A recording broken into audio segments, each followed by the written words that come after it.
जय बोलो देवादिदेव 1008 श्री भगवान महावीर स्वामी की, अहिंसा परम धर्म की, परम पूज्य आचार्य गुरुवर श्री विद्यासागर जी महाराज की।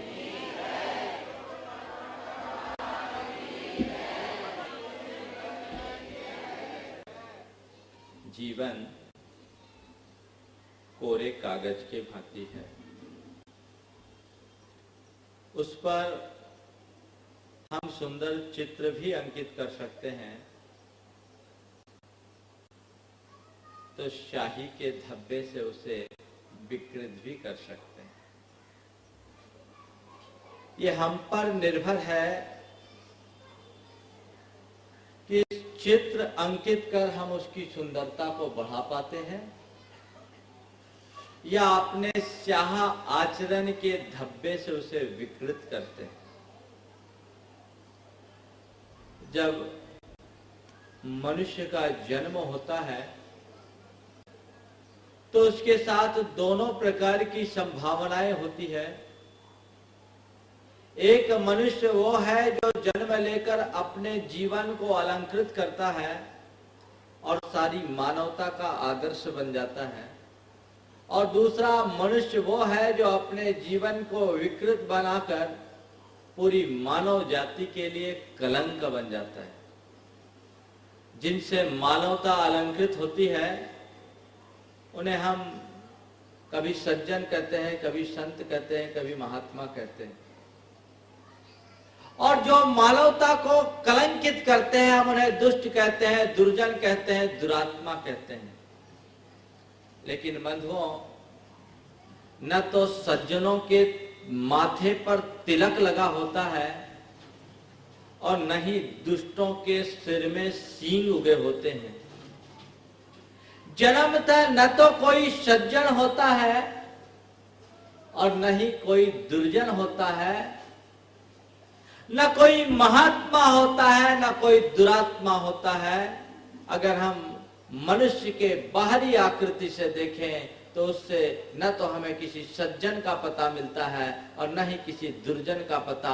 फिर भी मानव जाति में सज्जन भी होते हैं और दुर्जन भी होते हैं। सज्जन वो है जो श्रेष्ठ आचरण करते हैं और दुर्जन वो है जो दुराचारी होते हैं। मनुष्य का आचरण उसे महान बनाता है और आचरण से ही मनुष्य का जीवन पतित बनता है। एक आचरण है जो हमारी आत्मा को उन्नति के शिखर पर पहुंचा देता है और दूसरा आचरण है जो हमें रसातल में पहुंचा देता है।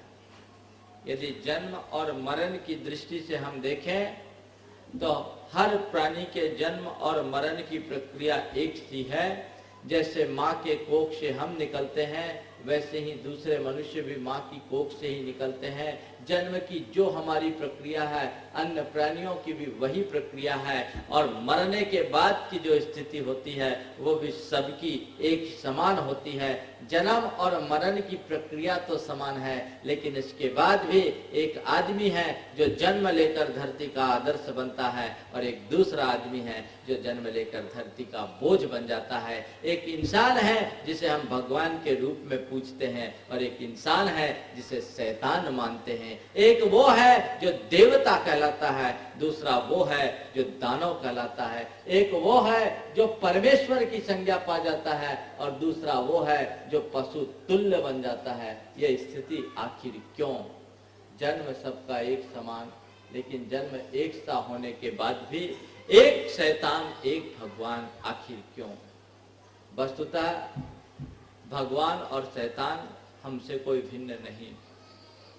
भगवान और शैतान दोनों हमारा अपना ही रूप है। हम ही भगवान है, हम ही शैतान है। जो आज भगवान बने हैं वो भी हमारे बीच से उठ करके गए हैं, और जिन्हें हम शैतान कहते हैं वो भी हमारे बीच पैदा हुआ है। वस्तुतः भगवान और शैतानियत के लिए बाहर से किसी आलम्बन की जरूरत नहीं है। इसके पीछे जिम्मेदार है हमारा अपना चिंतन, हमारी अपनी सोच, हमारी अपनी जीवन शैली। जो मनुष्य जिस प्रकार की जीवन शैली को अंगीकार कर लेता है उसका जीवन वैसा बन जाता है।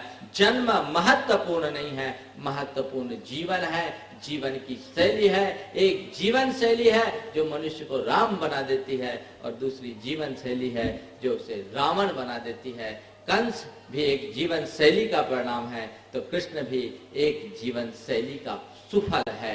एक जीवन शैली किसी को कंस बनाती है तो वही जीवन शैली किसी को कृष्ण बना देती है। एक जीवन शैली किसी को रावण बनाती है तो वही जीवन शैली के परिवर्तन से उनमें रामत्व की अभिव्यक्ति हो जाती है।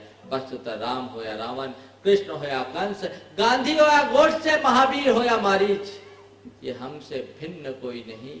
ये सब हमारे ही अपनी मनोवृत्तियों के प्रतीक हैं। राम और रावण हमारे ही अपने रूप हैं, हमसे भिन्न कोई नहीं। हमारे भीतर का जो धर्म है, हमारे अंदर की जो सज्जनता है, हमारे अंदर का जो मर्यादा के प्रति प्रतिबद्धता है, हमारे भीतर का जो कर्तव्य बोध है, हमारे अंदर जो प्रेम है और सद्भाव है, वही हमारे भीतर के राम का प्रतिनिधित्व करता है। इसके विपरीत हमारे अंदर की दुर्जनता, हमारा दर्प, हमारा दंभ, हमारा विद्वेष और वैमनस्य की भावना, हमारी सत्ता, संपदा और संपत्ति का अभिमान, ये सब हमारे भीतर के रावण का प्रतिनिधित्व करते हैं।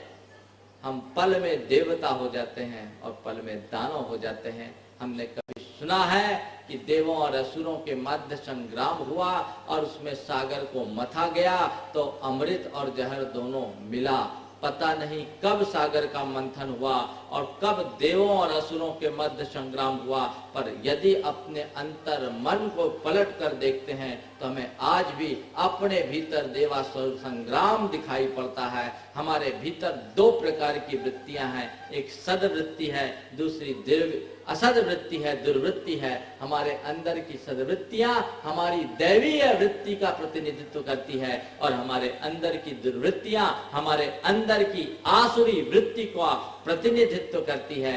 दोनों वृत्तियों के मध्य द्वंद्व चल रहा है और इस द्वंद्व में अमृत भी निकलता है, जहर भी निकलता है, पर मुश्किल ये है कि अभी तक हम वो अमृत पान करने का सौभाग्य नहीं पा रहे हैं। हमारा सारा जीवन उस जहर से विषाक्त होता जा रहा है। हर मनुष्य के दिल दिमाग में आज दुर्वृत्तियां हावी होते जा रही है और जब तक दुर्वृत्तियां हावी होगी हम अपने जीवन का कतई विकास नहीं कर सकते। संत कहते हैं अपने जीवन का चरम विकास करना चाहते हो तो अपनी सद्वृत्तियों को उद्दीप्त करने की कोशिश करो।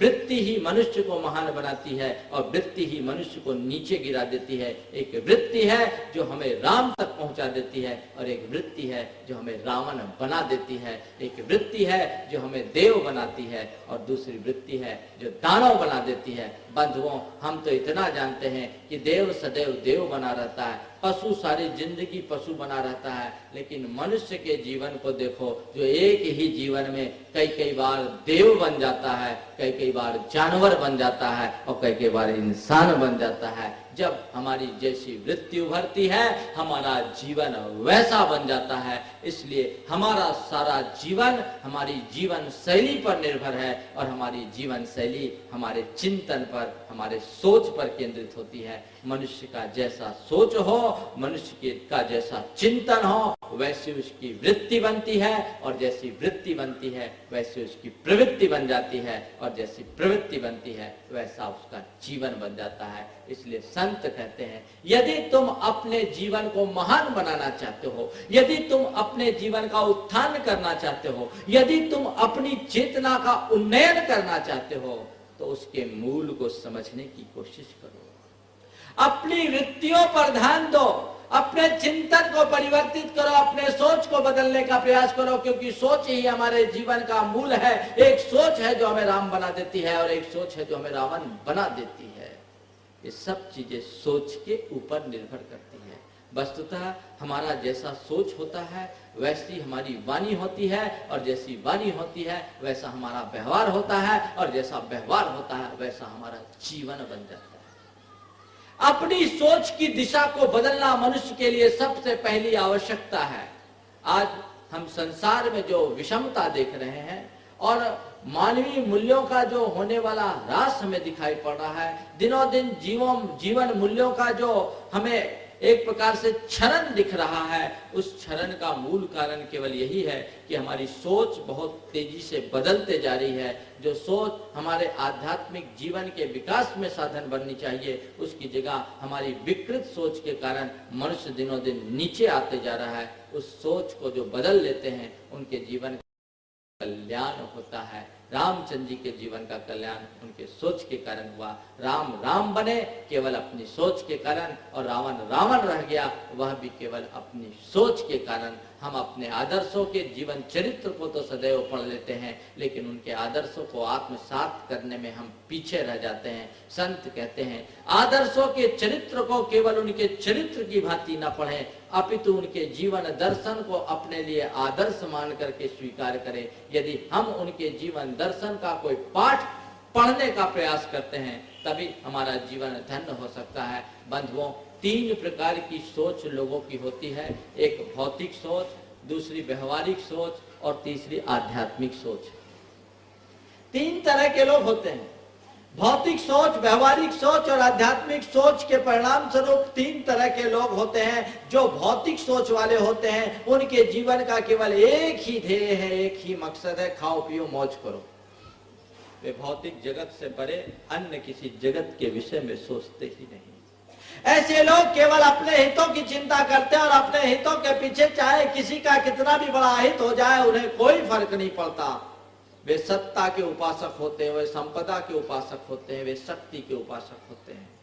वे अपनी सत्ता, संपदा और शक्ति का दुर्अभिमान कर बैठते हैं। ऐसे लोगों के मन में अनेक प्रकार की दुर्वृत्तियां उत्पन्न होती है, कभी घृणा के रूप में, कभी विद्वेष के रूप में, कभी ईर्ष्या के रूप में, कभी वैमनस्य के रूप में, कभी दर्प के रूप में, कभी दंभ के रूप में। ऐसे लोगों का सोच अत्यंत संकीर्ण होता है, चित्त अत्यंत अनुदार होता है, उन पर स्वार्थ परता की वृत्ति हावी हो जाती है। इसलिए ऐसे लोग धरती पर जन्म लेने के बाद भी धरती के बोझ बन करके रह जाते हैं। वे धरती में जन्म लेकर अपना भी कल्याण नहीं कर पाते और ऐसे लोगों से दूसरों का भी कल्याण नहीं होता। संत कहते हैं, जो केवल अपने स्वार्थों की बात सोचता है, जो केवल अपने हितों की चिंता करता है, वह मनुष्य अधम है, और जो अपने साथ दूसरों के हितों की चिंता करता है वही सच्चे अर्थों में मनुष्य है। मनुष्य के 3 स्तर है, एक पशु का स्तर, एक मनुष्य का स्तर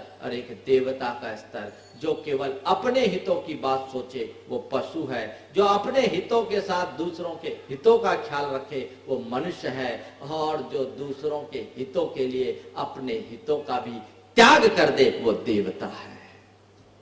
वस्तुतः तीनों हमारा ही अपना रूप है। आज देवता तुल्य मनुष्यों का तो लगभग अभाव जैसा है।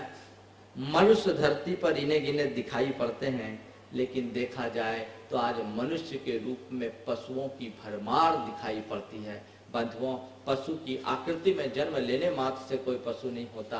पशु की वृत्ति को आत्मसात कर लेना वाला ही व्यक्ति पशु कहलाता है। और आज ऐसी पाशविक प्रवृत्ति जब जब मनुष्य के चित्त पे हावी होती है, वहीं से उसके जीवन का भीतरी संतुलन बिगड़ना शुरू हो जाता है। और एक बार जब जीवन का आंतरिक सामंजस्य नष्ट होता है, वहीं जीवन का सारा आनंद खत्म हो जाता है। ये भौतिक सोच जीवन की सबसे खतरनाक सोच है, जो केवल मौज मस्ती और अपनी स्वार्थपरता को ही प्रमुखता देते हैं। ये लोग रावण के प्रतिनिधि लोग हैं। रावण की सोच भौतिक सोच थी, जो हमेशा अपने सोने की लंका को बसाने में लगे रहती थी। रावण अपने अभिमान से उन्मत्त रहता था, अपने आगे किसी को गिनता नहीं था, अपने आप को इतना उच्च मानता था कि बाकी सब कोई तुच्छ दिखाई पड़ते थे। अपनी सत्ता संपदा और संपत्ति शक्ति के दुर्भिमान में लीन रहने वाले रावण का आखिरी हाल क्या हुआ, ये सबको पता है। ये उसके ही अपने बुरे और विकृत सोच का परिणाम है। यदि रावण का सोच थोड़ा भी व्यवहारिक होता तो वो सीता जैसी सदाचारी शीलवती स्त्री पर हाथ लगाने का दुस्साहस नहीं करता, और यदि उसकी सोच आध्यात्मिक होती तो हाथ लगाने की बात तो बहुत दूर है, उसकी तरफ अपनी बुरी दृष्टि भी प्रकट नहीं कर पाता। बंधुओं, यही अंतर होता है। जो मनुष्य भौतिक सोच से ग्रसित होते हैं, उनके जीवन में कोई मर्यादा नहीं रहती।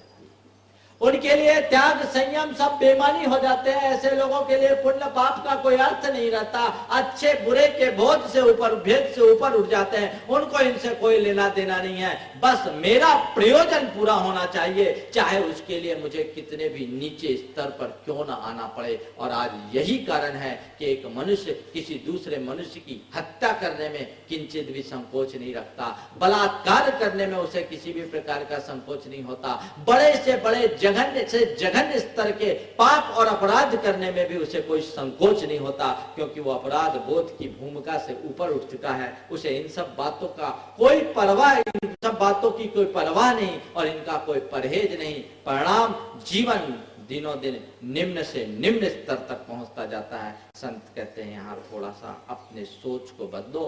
ध्यान रखना, भौतिक सोच से मनुष्य कभी सुखी नहीं हो सकता, क्योंकि भौतिकता एक ऐसे मृगमरीचिका है जिसके पीछे भागने वाला व्यक्ति केवल भागते ही रहता है, पाता कुछ भी नहीं। भौतिकता की ओट में मनुष्य अपने दर्प को, दंभ को पुष्ट जरूर कर सकता है, अपने अभिमान को पुष्ट कर सकता है, लेकिन ध्यान रखना, अभिमान का अंत हमेशा बुरा होता है। कहावत है, अभिमानी का सिर नीचा। मनुष्य अपने गुमान में फूल करके सोने की लंका खड़ी करने का प्रयास तो कर लेता है, लेकिन वो इस बात को भूल जाता है कि जब जब आदमी ने अपने हाथों से सोने की लंका बनाई है, तब तब वो लंका अग्नि में भस्मसात हुई है। आज तक किसी की सोने की लंका सुरक्षित नहीं रही। ध्यान रखना, रावण की सोने की लंका सदा सदा आग के हवाले हुई है, लेकिन राम की पर्णकुटी आज भी खड़ी है, वो कभी नष्ट नहीं हो सकती। मनुष्य अपनी सत्ता, संपत्ति और शक्ति का चाहे जितना भी बड़ा महल क्यों नहीं खड़ा कर ले, वो चिरस्थायी कभी नहीं हो सकता। उस महल के प्रति अपना मोह छोड़िए और अंतर्दृष्टि को विकसित करने का प्रयास कीजिए। ये सोच केवल भौतिक सोच है, जो व्यक्ति बाहरी स्तर पर अपनी उपलब्धि को ही सर्वोपरि उपलब्धि मानते हैं। कौरवों की सोच भी ऐसी ही सोच ही कौरव बनाती है, सोच ही पांडव बनाती है, सोच ही कृष्ण बनाती है, सोच ही कंस बनाती है। कौरवों का सोच पूर्णतः भौतिक सोच था और पांडवों का सोच प्रथम चरण में व्यवहारिक था, बाद में आध्यात्मिक हो गया। पांडव कौरव से कुछ नहीं चाहते थे, वे अपने राज्य का हिस्सा चाहते थे और इतने तक समझौते के लिए तैयार हो गए कि पूरा राज्य न दो सही न सही, 5 गांव दे दो, हम उसमें भी सोची लेंगे। लेकिन दुर्योधन अपने मिथ्या अभिमान में मत्त था, उसे 5 गांव देना भी नागवार गुजरा। उसे अपनी शक्ति का बड़ा अभिमान था और वो सोच रहा था कि 5 गांव भी क्यों दें, जब ये एकदम दब रहे हैं तो इन्हें कुछ भी न दिया जाए, सुई की नोक बराबर भी कोई चीज इन्हें न दिया जाए। नतीजा क्या निकला? महाभारत।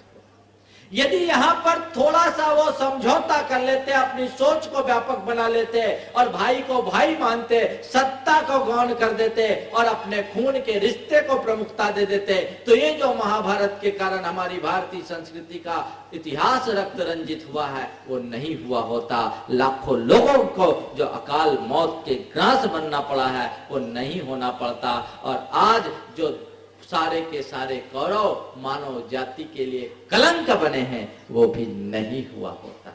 लेकिन बंधुओं, कहते हैं कि मनुष्य अपने सोच से अनुबंधित होता है। हम ऊपर से चाहे कितना भी परिवर्तन क्यों ना कर ले, जब तक हमारी सोच नहीं बदलती तब तक जीवन नहीं बदलता। जीवन को बदलने के दो तरीके हैं, एक बाहर से भीतर का परिवर्तन और दूसरा भीतर से बाहर का परिवर्तन। बाहर से भीतर का परिवर्तन दूसरों के दबाव में आ सकता है, दूसरों के प्रभाव में आ सकता है। हम सत्ता के बल पर बाहर की व्यवस्था को बदल सकते हैं, लेकिन भीतर की वृत्ति को बदलना संभव नहीं है। व्यवस्था के आधार पर हम बाहर का परिवेश बदल सकते हैं, लेकिन भीतर के अभिप्राय को, अभिनिवेश को बदलना बहुत मुश्किल है। परिवेश बदलना सहज है, अभिनिवेश बदलना मुश्किल है। परिवेश बाहर से जुड़ा होता है, अभिनिवेश हमारी वृत्ति से जुड़ा होता है। संत कहते हैं भीतर बदलो, भीतर के परिवर्तन से बाहर का परिवर्तन बहुत स्थायी होता है और वो तब संभव होगा जब तुम्हारा सोच बदले। आज बहुत सारे लोग हैं जो भौतिक सोच से ग्रसित हैं और अपने भौतिक सोच के कारण दिखते तो बड़े सभ्य है, लेकिन अंदर वो सभ्यता दिखाई नहीं पड़ती। मन में अनेक प्रकार के विकार हैं, मर्यादाओं में बंधे हैं, जबरदस्ती में बंधे हैं, क्योंकि यदि ऐसा मैं कुछ कर लूंगा, थोड़ा भी गलत कर लूंगा, तो अभी मुझे लोगों के सामने अपमानित होना पड़ेगा, मेरी प्रतिष्ठा धूमिल होगी। लेकिन मन में अभी अभी वही सारी बातें भरी हुई है, क्योंकि अभी सोच बदली नहीं है। व्यवहारिक स्तर पर हम अपने आप को बदल दिए, लेकिन भीतर से अपने आप को बदलने में समर्थ नहीं हो पाए।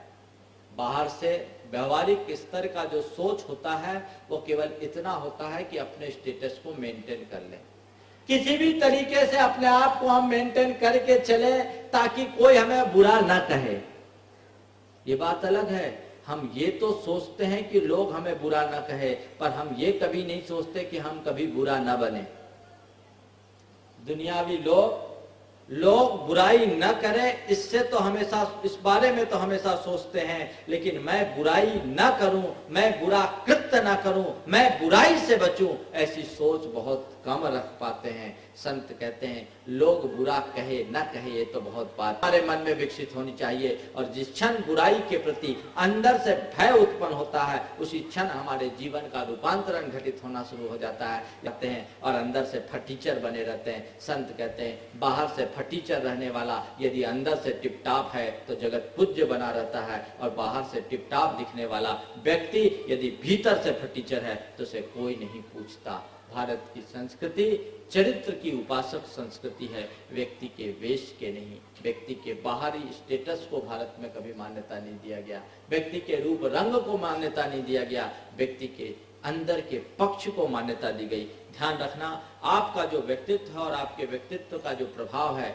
उसका कुल 15 से 20% आपके बाहरी टिपटाप से संबद्ध है, बाकी 80% तो आपके चिंतन से, आपके सोच से, आपकी आंतरिक प्रवृत्ति से जुड़ा हुआ है। यदि हम उस 80% पर ध्यान दें तो 20% खराब भी होगा तो काम चल जाएगा, लेकिन मुश्किल ये है जितना हमें 80% पर ध्यान देना चाहिए उससे ज्यादा हम 20% पर ध्यान देते हैं, और जितना हमें 20% पर भी ध्यान नहीं देना चाहिए उतना हम 80% पर ध्यान देते हैं। मनुष्य अपने बाहरी आवरण को सजाने में तो रात दिन सचेष्ट रहता है, लेकिन अपने भीतरी स्वरूप के परिवर्तन की उसे कोई परवाह नहीं दिखती। संत कहते हैं भीतरी स्वरूप को बदलने की कोशिश करो। जब तक तुम अपने भीतरी स्वरूप को बदलने में तत्पर नहीं होते तब तक तुम अपने जीवन का कतई भला नहीं कर सकते, और ये परिवर्तन केवल तुम्हारे सोच के परिवर्तन से संभव होगा। अपने आप को अंदर से सुंदर बनाने की कोशिश करो। बाहर की सुंदरता किसी काम की नहीं होती, कोई कितना भी सुंदर हो जाए, लेकिन बंधुओं मनुष्य सुंदर केवल अपने तन के कारण नहीं, मनुष्य की सुंदरता का आधार उसका कर्म होता है। जॉर्ज बर्नार्ड शॉ के पास एक बार एक सुंदरी युवती पहुंची। उसने बर्नार्ड शॉ से कहा कि आप इतने ज्ञानी हो, दार्शनिक हो, विलक्षण प्रतिमा के धनी हो, लेकिन आप बड़े कुरूप हो। आप इतने ज्ञानी हो, दार्शनिक हो, विलक्षण प्रतिभा के धनी हो, लेकिन आप इतने कुरूप हो, और मैं इतनी रूपवान हूं पर मुझ में बुद्धि नहीं। ऐसा करो, आप मुझसे शादी कर लो।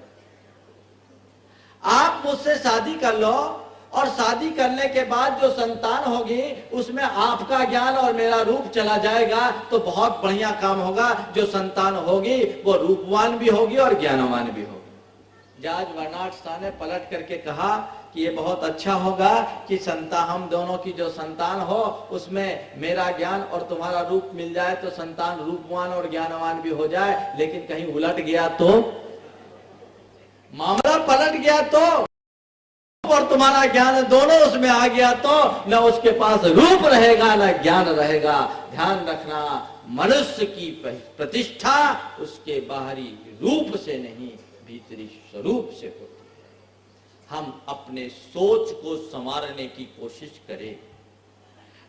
व्यवहारिक स्तर की जो सोच है उस पर बहुत ज्यादा केंद्रित न रहें। हालांकि मनुष्य को अपना व्यवहार साफ सुथरा रखना चाहिए, लेकिन जितना व्यवहार हम साफ सुथरा रखते हैं उतना मन भी साफ सुथरा रहे, तो फिर हमारे जीवन के कल्याण में कोई बाधा नहीं बन सकती। व्यवहार के लिहाज से जो संकोच होता है वो संकोच केवल ऊपरी संकोच होता है, लेकिन भीतर के हिसाब से जो परिवर्तन होता है वो बड़ा स्थायी होता है। बंधुओं, एक बार विनोबा जी ने लिखा कि बाहरी व्यवस्था के परिवर्तन से यदि हम कुछ परिवर्तन करते हैं तो वो बड़ा सतही परिवर्तन होता है, और भीतर के सोच से जो परिवर्तन होता है वो बड़ा स्थायित्व होता है। विनोबा जी लिखते हैं कि कानून के दम पर हम वेश्यावृत्ति बंद करा सकते हैं। कानून के दम पर हम वेश्यावृत्ति बंद करा सकते हैं, लेकिन हर स्त्री में माँ, बहन और बेटी का रूप दिखाने की क्षमता कानून के पास नहीं, वह केवल अध्यात्म के पास है, जो भीतर के सोच से संभव है। वह आध्यात्मिक सोच के बल पर ही संभव है, इसके अतिरिक्त और कोई दूसरा मार्ग नहीं है। इसलिए संत कहते इस स्तर पर आने की कोशिश करो। कौरव यहां तक नहीं पहुंच पाए, वे केवल बाहर के वैभव के पीछे पागल रहे, वे कुछ भी नहीं पा सके, उनका जीवन यूं ही बिगड़ गया। लेकिन पांडवों ने इस बात को अपने जीवन में प्राथमिकता दी, इसलिए वे हमेशा आज भी हम सबके लिए आदर्श बने हैं। पांडव का नाम सुनते ही सबका मन श्रद्धा से भर उठता है, और कौरवों का नाम आते ही हम सबके मन में घृणा की भावनाएं उत्पन्न होने लगती है।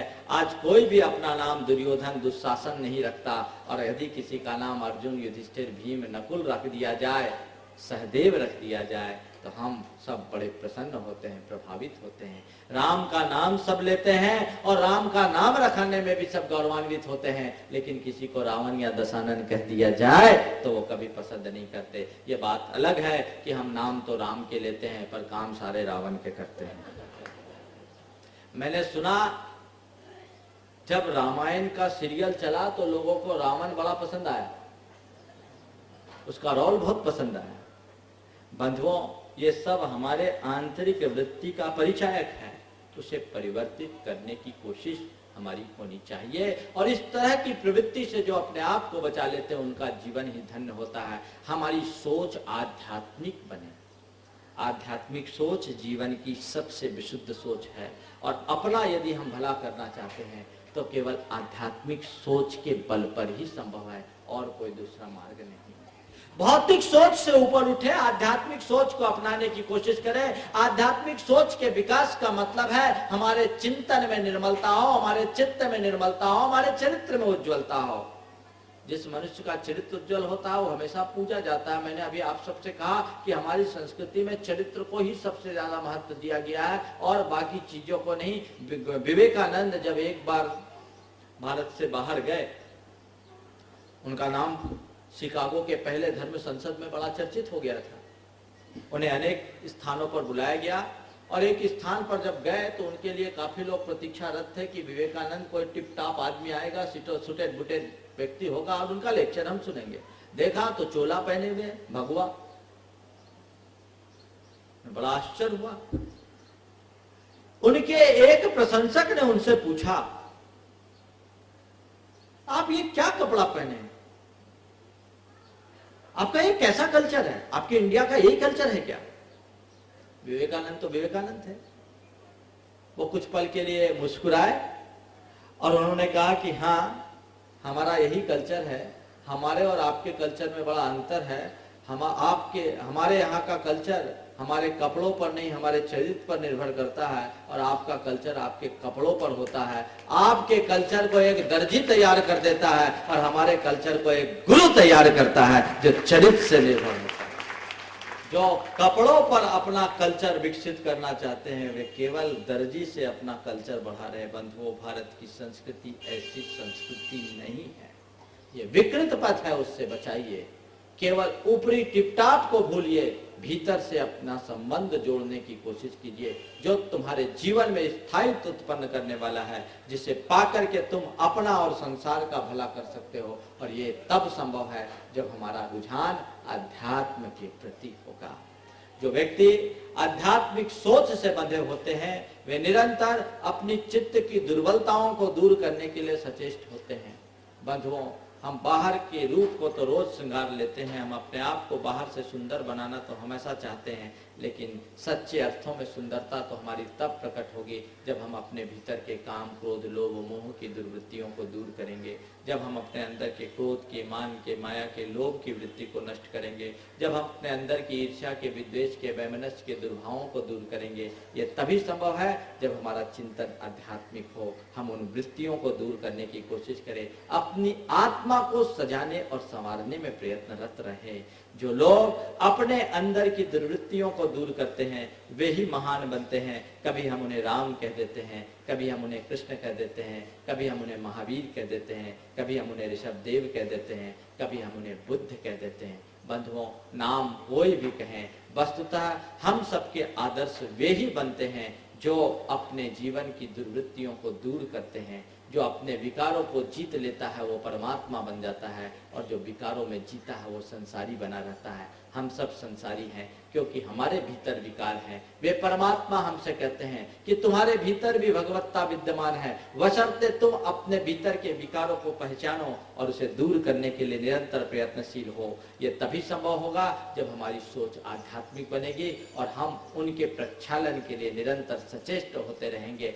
जैसे कपड़े को साबुन घिस घिस करके हम कपड़े को साफ कर लेते हैं, वैसे ही चित्त को निरंतर यदि हम अच्छे उज्जवल सोच रखते हैं तो उसके माध्यम से साफ कर करके अपने भीतर के विकारों को नष्ट करने में भी समर्थ हो सकते हैं। बंधुओं, यही हमारे सोच का मूल आधार है, और जब ऐसी सोच हमारे अंदर बलवती होने लगती है तब हमारे भीतर से राम का अवतरण होता है, तभी हमारे अंतरंग में राम प्रकट होते हैं। बंधुओं, सोच ही हमें राम बनाता है और सोच ही हमें रावण बनाता है। रामायण का एक प्रसंग मेरे स्मरण में आ रहा है।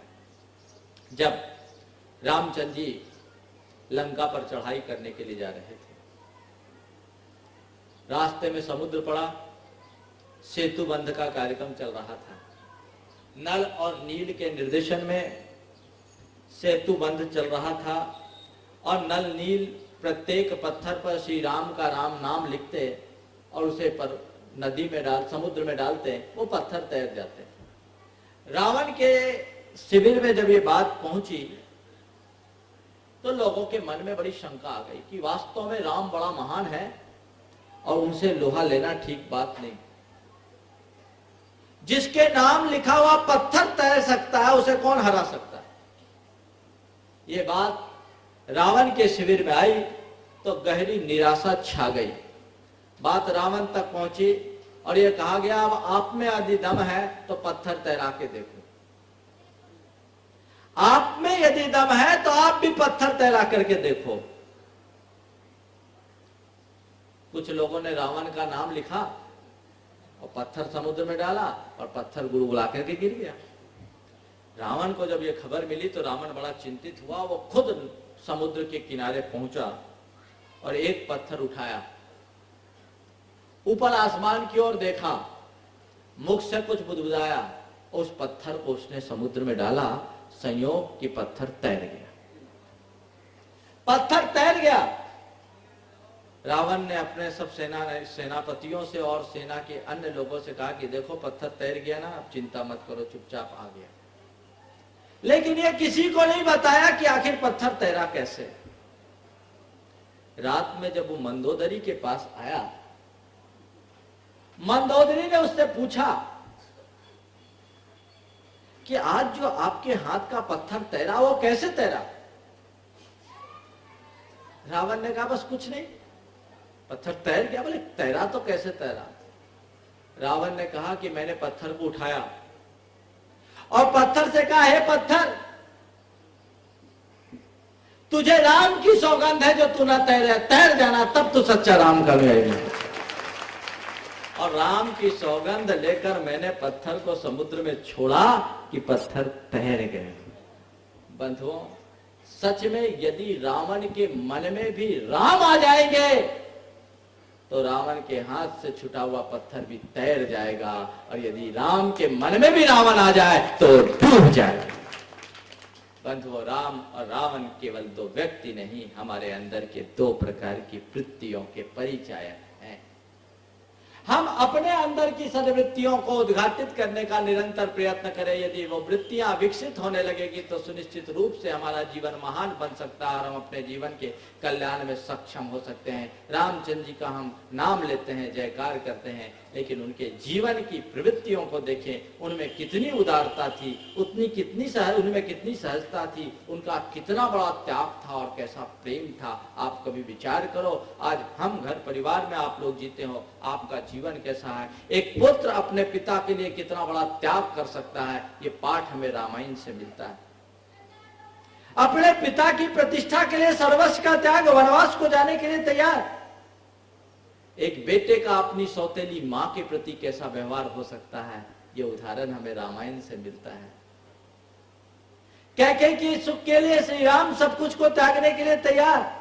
एक भाई अपने भाई के लिए कितना बड़ा त्याग कर सकता है, ये आदर्श हमें रामायण से मिलता है।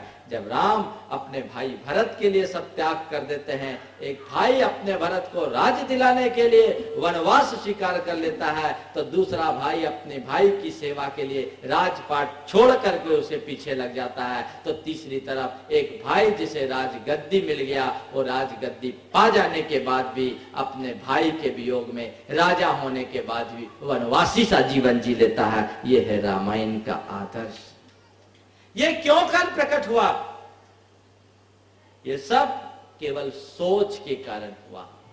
श्री राम की सोच परमार्थ से जुड़ी हुई सोच थी, एक आध्यात्मिक सोच थी। जिस मनुष्य का सोच भौतिक सोच होता है, वह केवल वर्तमान के सुख को ही सब कुछ मानता है, और जिस मनुष्य का सोच आध्यात्मिक होता है, वह वर्तमान के सुख को गौण कर देता है, दीर्घजीवी सुख की उपासना करता है। यदि राम केवल वर्तमान के शासन को देखे होते और अपने अधिकार की बात किए होते तो अयोध्या के राजा तो जरूर बन जाते।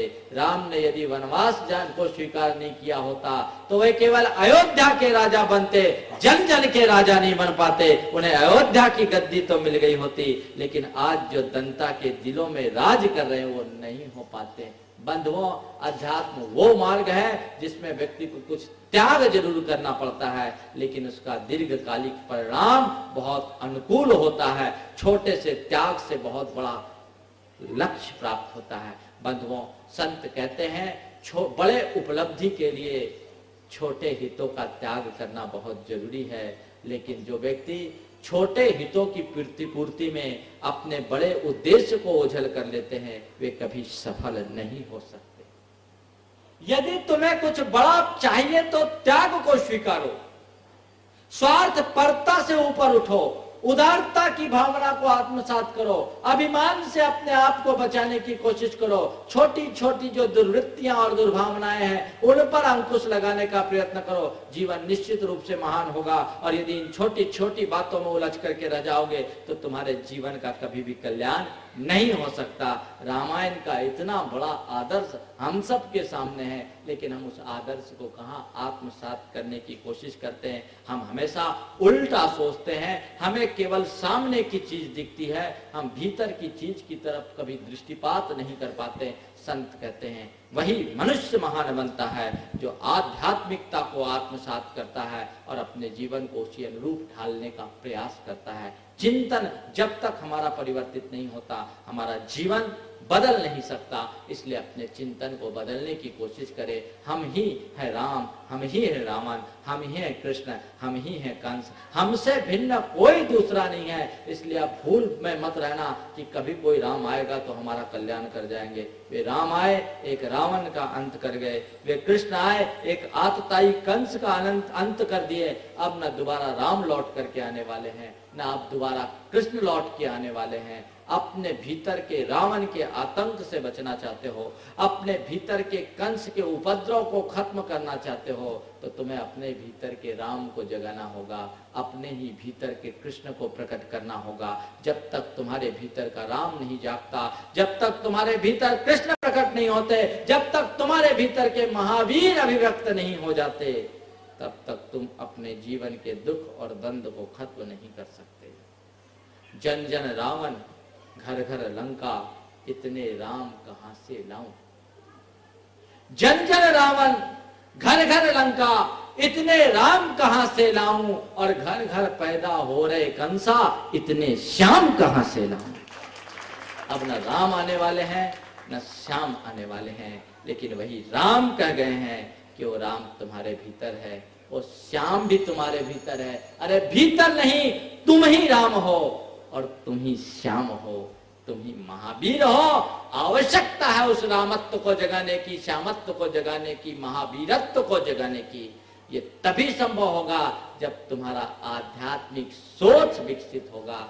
जिस पल यह आध्यात्मिक सोच विकसित हो जाएगा, तुम्हारा जीवन अपने आप संवरना शुरू होगा। लेकिन हम यहाँ कैसे कहाँ कर पाते हैं बंधुओं। जो मनुष्य आध्यात्मिक सोच से बंधा होता है वो सब को त्याग सकता है, लेकिन अपने परमार्थ को नहीं छोड़ता।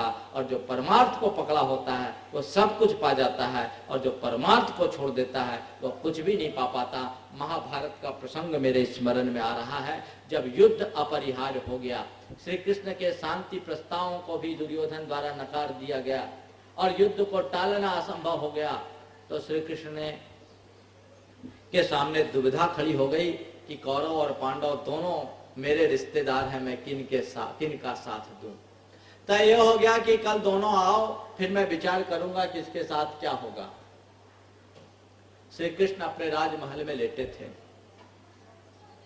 युधिष्ठिर, पहले दुर्योधन पहुंचा, श्री कृष्ण सो रहे हैं, सोचा कि जागे तब मांगू, और वो एकदम उनके सिरहाने खड़ा हो गया। थोड़ी देर बाद युधिष्ठिर पहुंचे, श्री कृष्ण को लेटा देख वो भी उनके चरणों में बैठ गए। थोड़ी देर बाद जब श्री कृष्ण की आंख खुली, सहज दृष्टि युधिष्ठिर पर पड़ी। युधिष्ठिर से पूछा, युधिष्ठिर तुम आ गए, मांगो, क्या मांगते हो। दुर्योधन ने तुरंत बोला कि महाराज पहले मैं आया हूं, मांगने का मौका मुझे पहले मिलना चाहिए। श्री कृष्ण ने कहा कि तुम भले पहले आए होगे, पर मेरी नजर पहले युधिष्ठिर पर पड़ी है, इसलिए मैं पहला मौका युधिष्ठिर को दूंगा। सच में जो चरणों में रहता है उस पर प्रभु की दृष्टि सहज पड़ जाती है, और जो सिर पर बैठा होता है उसे अपनी उपस्थिति दर्ज करानी पड़ती है। श्री कृष्ण ने अपनी तरफ से कहा कि मेरे साथ एक और मेरी 11 अक्षौणी सेना है, और दूसरी तरफ निहत्था मैं। मांगो तुम क्या मांगते हो। एक तरफ मैं रहूंगा एकदम निरस्त्र, और दूसरी तरफ मेरी 11 अक्षौणी सेना होगी। दुर्योधन बिल्कुल सकपका गया, कहीं 11 अक्षौणी सेना न मांग ले। युधिष्ठिर ने कहा, प्रभु निहत्थे ही सही, मुझे केवल आपकी आवश्यकता हो। आप आ जाएंगे, सब मिल जाएगा। जैसे ही युधिष्ठिर ने यह बात की, दुर्योधन ने ताली बजा दी। ने कहा, अरे हम तो सोचते थे ये हमारी चालों से मरे हैं, लेकिन ये खुद बेवकूफ है। अकेले नटवरलाल ये करेंगे क्या बिना अस्त्र के? 11 अक्षर अक्षौणी सेना का महत्व कुछ और होगा। और उसने तपाक से कहा कि फिर 11 अक्षौणी सेना मेरी। श्री कृष्ण ने कहा तथास्तु। चुनाव हो गया, उसके बाद युद्ध हुआ। युद्ध का परिणाम आप सब जानते हैं बंधुओं। युद्ध का परिणाम जब जो होना था सो होना था। सही परिणाम तो उसी दिन घोषित हो गया था जिस दिन चुनाव हुआ था। क्या हुआ? कौरवों की हार हुई, पांडव जीत गए। मुझे नहीं पता यह कब हुआ, पर मुझे लगता है कि आज भी हमारे भीतर यह घटित हो रहा है। बंधुओं, ये केवल एक प्रतीकात्मक रूपक की तरह समझने योग्य है। ये 11 अक्षौणी सेना और श्री कृष्ण और कोई नहीं है। 11 अक्षौणी सेना है, 5 इंद्रिय और उनके विषय और एक मन। और श्री कृष्ण है हमारे भीतर का विवेक, हमारे भीतर का आत्म तत्व, हमारे भीतर का परमात्मा। जो व्यक्ति अपने परमात्मा को चुनते हैं वे निहत्थे परमात्मा, अकेले परमात्मा के बल पर भी जीवन के महाभारत में विजयी हो जाते हैं। और जो 5 इंद्रिय और उनके विषय और मन को चिनते हैं वे संसार में कौरवों की तरह हारते रहते हैं। वे जीवन के महाभारत में कभी सफल नहीं हो पाते हैं। यदि जीवन के महाभारत में अपने आप को सफलीभूत करना चाहते हो तो परमार्थ को चुनिए, अर्थ को नहीं। अध्यात्म को चुनिए, भौतिकता को नहीं। जो मनुष्य आध्यात्मिकता को वरीयता देते हैं उनकी आत्मा की उन्नति हो जाती है, और जो केवल भौतिकता को ही महत्व देते रहते हैं उनके जीवन का कभी कल्याण नहीं हो सकता। इसलिए सोच ही जब हमारे जीवन का निर्धारक बनता है तो क्यों ना हम अपनी सोच को अध्यात्मोन्मुखी बनाकर धीरे धीरे धीरे धीरे आत्मोन्नयन की दिशा में आगे बढ़ें। आज जो हमारा रूप है, कल आज कोई अपराधी है तो वो भी हमारा ही अपना रूप है, और यदि कोई भगवान की तरह है तो वो भी हमारा ही अपना रूप है। एक बड़ी अच्छी कहानी मुझे स्मरण में आ रही है जिसे सुना करके मैं अपनी बात को आज के संदर्भ में पूरा करने जा रहा हूँ। एक चित्रकार था, उसने एक बहुत सुंदर बच्चे का चित्र बनाया। वो चित्र सारे देश में बड़ा चर्चित हुआ। लोगों को चित्र बहुत पसंद आया और लोगों ने उसे भगवान की तरह घरों में जड़वा करके टांगा, भगवान की तरह पूजा करना शुरू कर दिया। उस चित्रकार को उस चित्र से बड़ी प्रतिष्ठा मिली, बड़ी बड़ी प्रशंसाएं मिली। चित्रकार बूढ़ा हुआ। बुढ़ापे में उसके मन में एक दिन विचार आया कि मैंने एक चित्र बनाया जो भगवान की तरह पूजा गया, अब मुझे जीवन के दूसरे पक्ष का भी चित्रांकन करना चाहिए। क्यों ना मैं एक शैतान का चित्र बनाऊं। शैतान का चित्र बनाने की चाह में उसने अपनी कल्पना को दौड़ाने की कोशिश की, लेकिन लाख कोशिशों के बाद भी उसकी कल्पना में कोई शैतान नहीं उभर सका। वो सोचा कि चलो देश में किसी शैतान की खोज किया जाए, और खोज करते करते वो तिहाड़ जेल जैसे एक ऐसे जेल में पहुंचा जहां बड़े बड़े नृशंस अपराधियों को रखा जाता था। वहां पहुंचकर उसने एक बड़े अपराधी को देखा और उसकी कल्पना का शैतान उभर गया। वो उसके सामने बैठकर उसका चित्र बनाना शुरू कर दिया। जैसे ही चित्र बनाना शुरू किया, पास बंधे अपराधी ने उस चित्रकार से पूछा कि बंधुवर क्या कर रहे हो? चित्रकार ने कहा चित्र बना रहा हूं। तुम्हारा ही चित्र बना रहा हूं। इतना सुनना था कि उस अपराधी की आंखों से आंसू की धार बहने लगी। चित्रकार को बड़ा आश्चर्य हुआ। उसने कहा कि तुम्हारे आंखों में आंसू क्यों है? मैं तुम्हारा चित्र बना रहा हूं, तुम्हें तो प्रसन्न होना चाहिए, तुम रो क्यों रहे हो? उस अपराधी ने कहा कि बंधुवर, तुम मुझे भले नहीं पहचानते पर मैं तुम्हें अच्छी तरह से पहचानता हूं। तुम ये जो मेरा चित्र बना रहे हो पहला चित्र नहीं, तुम ये मेरा दूसरा चित्र बना रहे हो। इससे पहले भी तुम मेरा एक और चित्र बना चुके। मुझे रोना केवल इसलिए आ रहा है कि तुम मेरा एक चित्र पहले बना चुके जब मैं छोटा था, बच्चा था, और मेरे बचपन का तुमने जो चित्र बनाया था वो चित्र सारे संसार में भगवान की तरह पूजा गया। लोगों ने उस पर श्रद्धा के फूल चढ़ाए, अपने घरों में फ्रेम में जड़ करके रखा। वो भी चित्र मेरा था। और आज जो चित्र बना रहे हो वो भी चित्र मेरा ही है, लेकिन इस चित्र को देखकर कोई श्रद्धा के फूल नहीं चढ़ाएगा, अपितु जो भी देखेगा वो घृणा से भर उठेगा। मुझे रोना केवल इसलिए आ रहा है कि जो पूजा गया वो भी मेरा ही चित्र था, और जिसे धिक्कारा जाएगा वो भी मेरा ही चित्र है। बंधुओं, चित्र से महत्वपूर्ण चरित्र होता है। व्यक्ति अपने चरित्र से ही पूजा जाता है और चरित्र से ही धिक्कार का पात्र बनता है। भगवान भी हमारा ही अपना चित्र है और शैतान भी हमारा ही अपना चित्र है। अब हम पर निर्भर है कि हम किस चित्र को उभारते हैं। ये सब हमारे चरित्र के ऊपर केंद्रित होता है। जिस मनुष्य का चरित्र अध्यात्म से बंधा होता है वो सुनिश्चित रूप से अपने चित्र को उज्जवल बना लेता है, और उसके जीवन के पृष्ठ में जो चित्र अंकित होता है वो बहुत सुंदर होता है। और जिसका आचरण विकृत हो जाता है वो अपने चरित्र को विकृत कर देता है।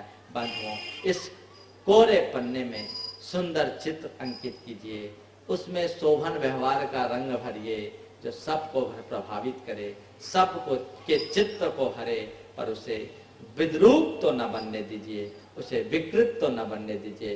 बस इसी शुभ भावना के साथ आज मैं अपनी वाणी को यहीं पर विराम दे रहा हूँ। बोलिए परम पूज्य आचार्य गुरुवर श्री विद्यासागर जी महाराज।